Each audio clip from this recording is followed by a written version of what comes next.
라는 제목으로 함께 말씀을 나누기를 원합니다. 다윗은 우리가 잘 아는 바대로 이스라엘의 위대한 왕이었습니다. 그가 이렇게 될 수 있었던 이유는 치렀던 전쟁마다 승리하며 나라를 강성하게 하였고, 세상에서 가장 아름다운 솔로몬 성전을 짓는 데에도 필요한 것들을 두루 갖추었으며, 무엇보다 어느 왕보다도 깊은 신앙심과 훌륭한 인격을 갖추었습니다. 그래서 다윗이 하나님의 영광을 위하여 살았던 흔적이나 그가 쏟아낸 하나님을 향한 그리움, 하나님을 향한 사랑의 표현 등을 말씀을 통하여서 진지하게 묵상할 때면 우리의 마음을 울리게 됩니다.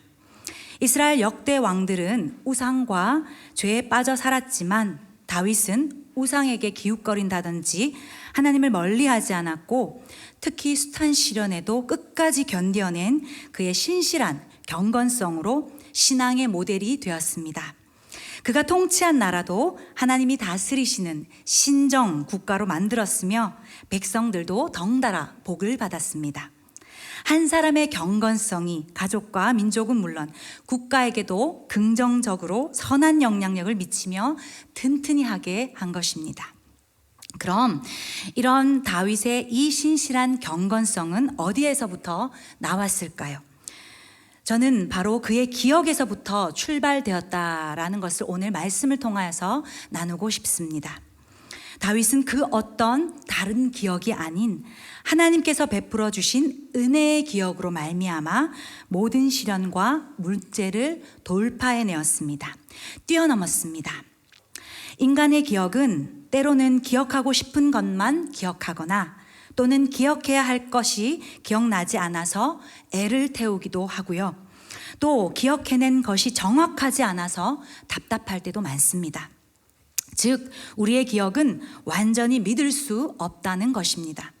왜냐하면 죄성을 가진 우리가 유한한 한계를 가지고 있기 때문에 기억이 때로는 소멸로, 또 때로는 정신없음으로, 또 막히기도 하고요. 또 때로는 원하지 않는 기억으로 우리가 괴롭힘을 당할 수도 있습니다.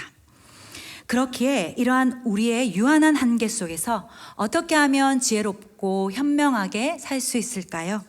또 어떻게 하면 다윗의 신실한 경건성을 우리가 영위받고 삶에서 지속적으로 실천하면서 살아갈 수 있을까요? 이는 다른 것이 아닌 하나님께서 우리에게 베푸신 모든 것을 기억하고 그 기억에 집중할 때, 그 한계를 극복하려 할 때 가능합니다. 이것이 정말 중요한데요. 이스라엘 백성이 하나님께 끝까지 쓰임받지 못한 것도 하나님의 베풀어 주신 것에 대한 기억을 하지 못해서였기 때문입니다. 그러므로 올 한 해는요, 지금까지 지나왔던 모든 한 해들보다 하나님께서 베푸신 모든 것들을 선명하게 기억함으로써 살아서 역사하시는 하나님을 만나고 우리의 모든 생각을 뒤집고 뛰어넘어서 역사하시는 하나님을 진하게 만나는 우리 모두가 되기를 간절히 소망합니다. 첫 번째로요, 하나님께서 우리를 위하여서 쌓아두신 하나님의 은혜를 우리는 꼭 기억해야 합니다. 사람이 먹고 사는 문제에 집중하게 되면은요, 인간을 창조하신 조물주에 대한 생각을 하기가 힘듭니다. 그러나 다윗은 기본적인 삶뿐만 아니라 막중한 왕의 직무를 수행하면서도 하나님을 깊이 생각하며 하나님과 친밀한 교제를 지속했습니다. 그래서 그 깊은 영적인 교제를 통하여서 하나님의 위대하심을 깨닫고 마음에서 우러나오는 하나님을 향한 영광으로 말미암아 찬양합니다. 오늘 말씀 1절을 다 같이 한 번 더 읽어보겠습니다. 오라, 우리가 여호와께 노래하며 우리의 구원의 반석을 향하여 즐거이 외치자. 네, 다윗은요, 하나님을 구원의 반석이라고 표현합니다. 즉, 자기에게 베푸신 하나님의 구원의 은혜를 늘 기억하고 있었다는 것입니다. 사울 왕에게 미움받고 쫓기던 다윗은 친구와 아내의 도움으로 위험을 벗어납니다. 또 블레셋이라는 곳으로 피하였다가 거기서 죽을 뻔했지만 벗어났습니다. 골리앗과의 전투나 아들과 신하의 반역에도 주변 국가들과의 전쟁에도 또 자신의 잘못으로 인하여서 하나님께 버림받을 수 있었던 상황조차 그는 숱한 자신의 시련의 삶 속에서도 늘 하나님의 구원의 은혜를 기억하며 감사했다는 것입니다. 수십 년 동안요, 우리가 신앙생활을 하면서 그동안 하나님께서 베푸신 은혜가 무엇이냐고 질문을 받을 때 만약 우리의 대답이 몰라요, 글쎄요, 하나도 생각나지 않아요 라고 한다면 우리 안에 하나님께서 베푸신 구원의 은혜부터 잊고 있는 것입니다.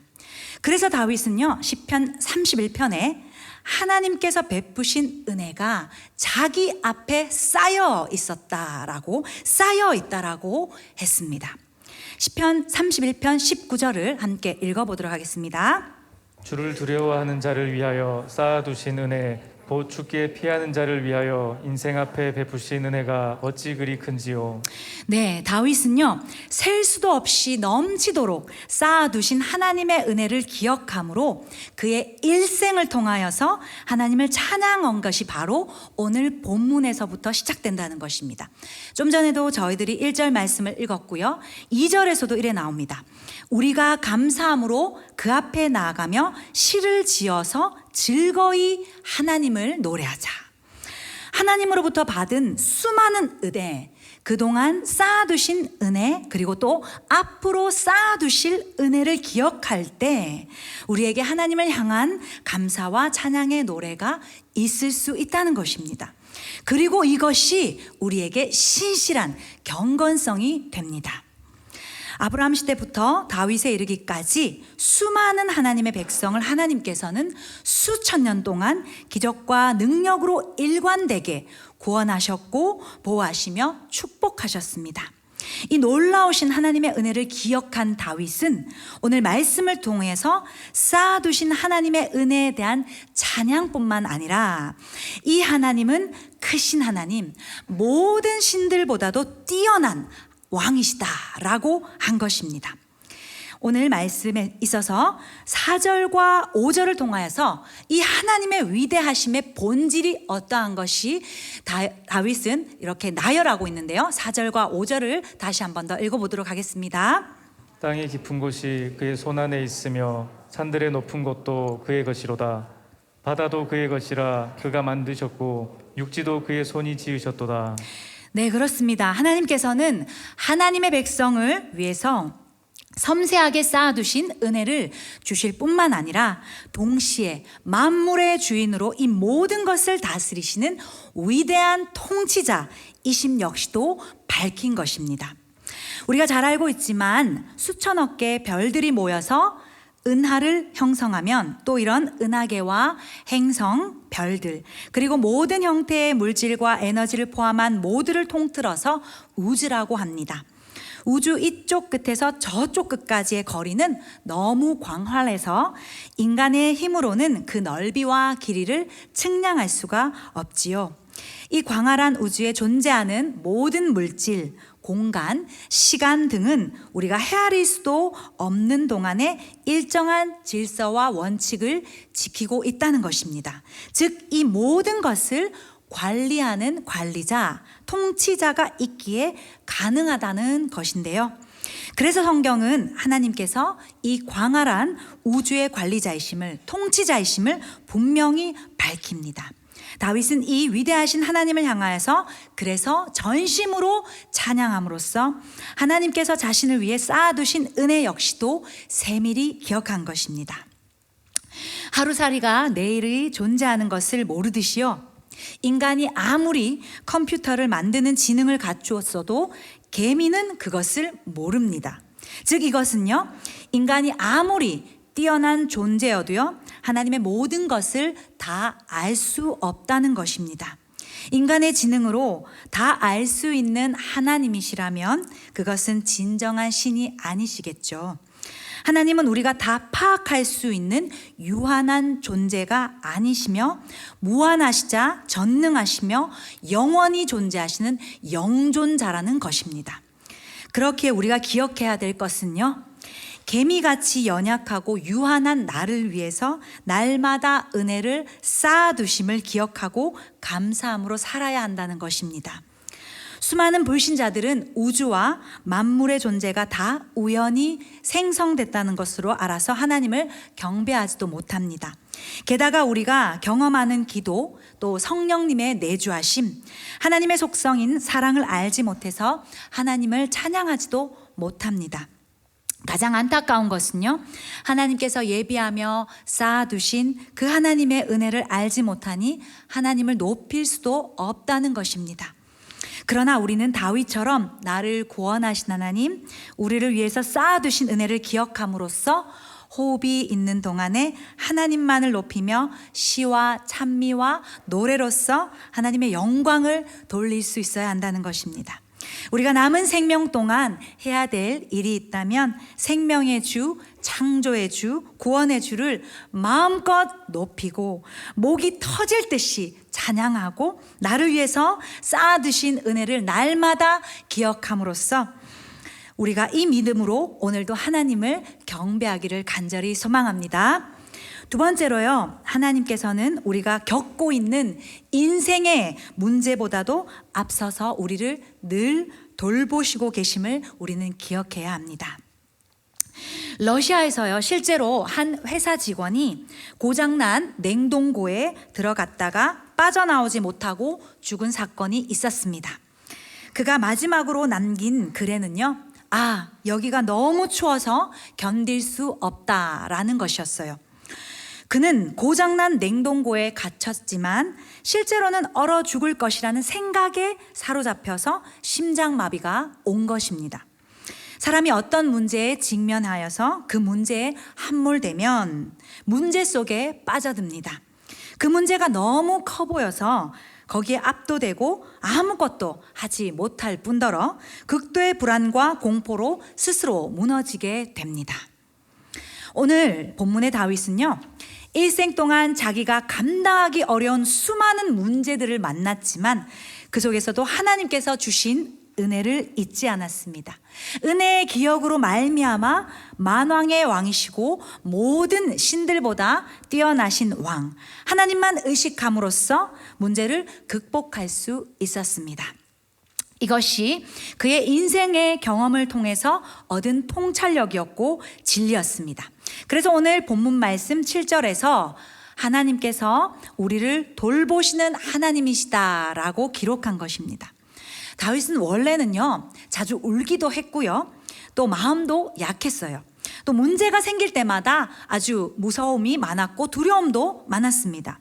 하지만 자신을 섬세히 돌보시는 하나님을 기억함으로써 그 하나님을 떠올리며 언제 그랬냐는 듯이 용기로 충만해졌고 문제를 뛰어넘습니다.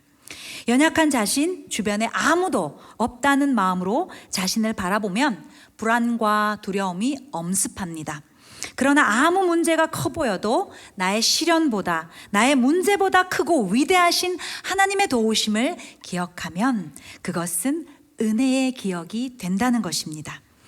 인간의 기억은요, 어떤 생각을 하느냐에 따라서 문제가 되기도 하고 돌파가 되기도 합니다. 그렇기에 우리가 인생의 문제 앞에서 때로는 고양이 앞에 생쥐처럼 벌벌 떨게 되는 상황이 올지라도 문제를 앞서서 나를 지켜주시는 하나님을 기억한다면 문제를 뒤집어서 뛰어넘는 하나님의 반전을 볼 수 있을 것입니다. 우리의 인생길에는 우리를 위협하는 골리앗과도 같은 큰 문제가 끊임없이 발생합니다. 또 오늘 큐티 말씀에 나온 것처럼 여리고 성과 같은 큰 문제가 닥칠 때도 있습니다. 그러나 그 거대한 장애물에도 물맷돌 하나로서 거뜬하게 쉽게 무너뜨리는 하나님으로 인해서 내 생각을 뛰어넘어서 담대함과 평안을 주시는 하나님으로 승리를 확신하기를 소원합니다. 저희 교회가 이제 새 성전에 대한 영광스러운 새 비전을 맞이한 시점에서 온 가정과 교회 공동체가 여러 가지 등을 결단하려고 나아가려고 할 때 어쩌면 여러 문제와 난관 그리고 영적 전쟁을 맞이할 수 있습니다. 그러나 그 어떠한 복잡한 기억, 그리고 외로운 생각, 그리고 사는 것이 힘들어 때로는 포기하고 싶은 낙심들, 또 살 길이 막막해서 가던 길을 멈춰야 할 정도로 심각한 문제에서도 우리의 생각을 초월하셔서 일하시는 하나님만 바라보심으로 모든 것을 돌파하시기를 간절히 소망합니다. 베드로전서 5장 7절의 말씀처럼 우리의 염려를 다 주께 맡김으로 하나님께서 우리를 돌보심을 선명하게 느끼시고, 잠언 16장 3절의 말씀처럼 우리의 행사를 여호와께 맡길 때 우리가 경영하는 모든 것이 다 이루어지는 하나님의 말씀의 은혜를 기억하심으로 오늘도 이 말씀을 붙잡고 간절히 구하는 예배가 되시기를 소망합니다. 그리하면 성령께서 뛰어넘게 하실 것입니다. 이 믿음으로 우리를 위하여서 은혜를 쌓아두신 하나님, 세밀하게 우리 삶에 개입하셔서 우리의 문제가 아닌 우리의 필요를 돌보시는 하나님이 우리의 하나님 되심을 경험하시기를 소망합니다. 마지막으로요, 하나님께서는요, 우리를 위한 길을 구체적으로 인도하시는 분이시기에 날마다 그분의 뜻을 구하고 기다려야 합니다. 다윗은요, 크신 하나님께서는 우리를 선하신 길로 구체적으로 인도하시며 또 하나님의 구체적이신 그 인도하심을 받으려면 오늘 본문 말씀을 통해서 이렇게 해야 한다라고 아주 정확하게 말해줍니다. 7절 말씀과 8절 말씀을 읽어보도록 하겠습니다. 그는 우리의 하나님이시요 우리는 그가 기르시는 백성이며 그의 손이 돌보시는 양이기 때문이라. 너희가 오늘 그의 음성을 듣거든 너희는 무리바에서와 같이 또 광야의 마사에서 지냈던 날과 같이 너희 마음을 완악하게 하지 말지어다. 아멘. 다윗은 하나님에 대한 은혜의 기억으로 전적으로 따라가면 된다라고 명제하고, 즉 이 말씀은 그분의 하나님의 말씀을 거부하는 것, 하나님보다 앞서는 것 자체가 완악함이다라고 오늘 본문을 통해서 표현합니다. 그리고 그렇게 되면 하나님의 인도하심을 받을 수 없다라고 경고한 것입니다. 오늘 본문 또 저희들이 읽은 그 뒤편을 보면은요, 9절과 10절에 계속해서 어떻게 표현이 되냐면요, 이스라엘 백성들은 무리바에서 마사의 광야 생활에서 하나님의 인도하심을 거부하고 하나님의 말씀에 불순종함으로써 그분의 진노를 입어서 그 결과 한 사람도 가나안 땅에 들어가지 못했다라고 기록되어 있습니다. 즉 우리 인생의 승리 비법은 하나님이 하지 말라고 하시면 하지 않고 하라고 하시면 하는 것입니다. 가라고 하면 가고 서라고 하면 서는 것입니다. 선택하라고 하시면 선택하고 선택하지 말라라고 하시면 하지 않는 것입니다. 하나님의 어떠한 인도하심에도 우리가 온전히 믿고 따르는 것이 우리 인생의 정답이라는 것입니다. 세계 2차 대전 때요, 나치 수용소에서 고문과 박해를 받다가 자유를 맞이했던 코리 텐붐 여사라고 잘 아시죠? 전 세계를 돌며 화해와 용서의 복음을 전하면서 주는 나의 피난처라는 책을 썼습니다. 여기 코리 텐붐의 가족들의 사진이 나오는데요, 코리 텐붐이 어린 시절에 미래의 여러 일들과 죽음에 대해서 두려워할 때 그녀의 아버지가 코리에게 이렇게 말을 했습니다. 얘야, 우리 하나님은 우리가 어떤 것이 언제 필요한지 다 아신단다. 하나님의 뜻이 나타날 때까지 하나님보다 절대 앞서가지 말아라. 아버지의 말씀은 코리 텐붐 여사의 일생의 좌우명이 되었고 하나님의 인도하심을 구체적으로 구하는 계기가 되었습니다. 안타깝게도 우리는 하나님을 믿고 하나님의 인도하심을 받는다고는 하지만 정작 중요한 순간에는 하나님의 뜻을 밀어내고 내 마음이 가는 대로 하다가 그리고 그렇게 선택하고 결정해서 넘어질 때가 많습니다. 또 자신의 생각이 너무 강해도 하나님의 뜻이 들어올 틈이 없습니다. 이처럼 하나님의 말씀을 외면하게 되면 승리보다는 실패할 확률이 높다는 것입니다. 그렇게 하나님의 마음, 그분의 뜻을 두고 간절히 구할 때만이, 또 그 뜻을 기다릴 때만이 우리는 하나님의 뜻을 알 수가 있습니다. 그래서 기도는요, 우리에게 있는 모든 것, 나에게 있는 모든 것을 비우고 하나님께로부터 하늘의 뜻을 체험받는 시간입니다. 야곱은요, 동생으로 태어나서 늘 형의 장자권이 탐이 나서 결국은 형을 속이고 장자권을 뺏었습니다.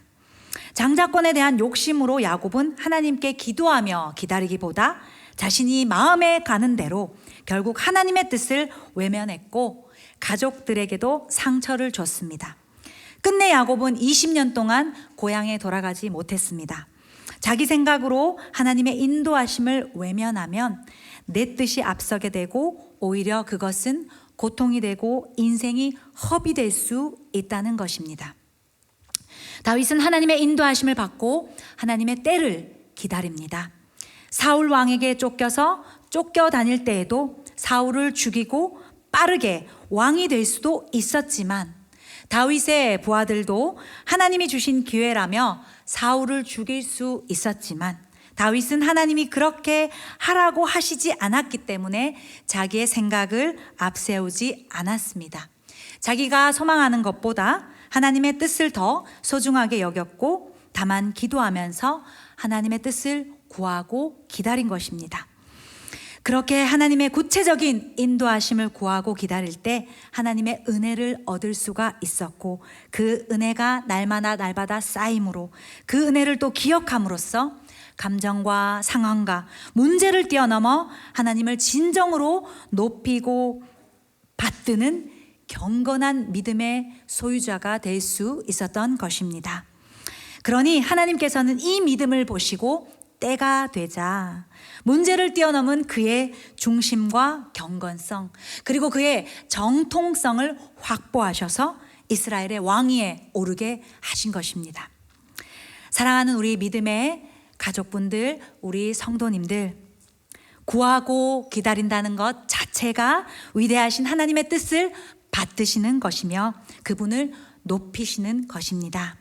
하나님을 나의 하나님으로 인정한다는 것은 내 뜻보다 하나님의 뜻을 앞세우는 것이며 내 생각보다 하나님의 생각을 존중하는 것이기에 구하고 기다린다는 것이 곧 성령님께 조명받기 위한 거룩한 몸부림임을 기억하십시오. 어느 한 연구에 의하면요, 의사는 환자의 병을 20% 정도만 고친다고 합니다. 나머지 80%는요, 환자 스스로 낫게 한다는 거예요.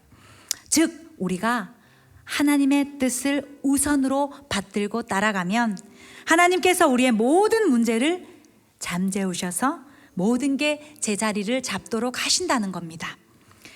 마치 작은 지류가 자연스럽게 모여서 큰 바다를 이루듯이 하나님께서 모든 하나님의 뜻을 합력하여서 선을 이루신다는 것을 끝까지 믿으시기를 소망합니다. 이제 말씀을 정리하겠습니다. 하나님보다 앞서지 않고 성령님의 인도하심보다 앞서지 않고 하나님께서 이루실 기도의 응답보다 앞서지 않기를 소망합니다. 때로는 고난과 문제로 큰 고통 중에 있을지라도 모든 상황 속에서 하나님의 구체적인 인도하심을 구하고 기다림으로써 인내하면 하나님께서 모든 문제를 뒤집어서 뛰어넘게 하시고 가장 선한 것으로 인도하게 하실 것입니다.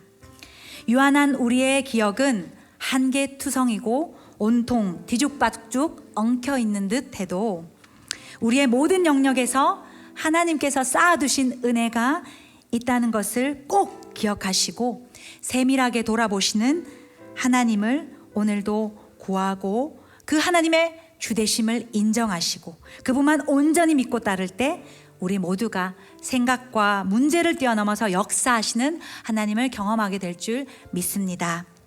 올해는 저희 교회가 다음 세대를 위하여서 또 세계 열방을 향한 하나님의 뜻을 위해서 새 성전에 대한 거대한 비전을 받은 해입니다. 새 성전에 건축물을 두고 고심하면서 시간을 투자하며 면밀히 설계하듯이요. 우리 영혼에 있어서도 영적인 설계가 필요합니다.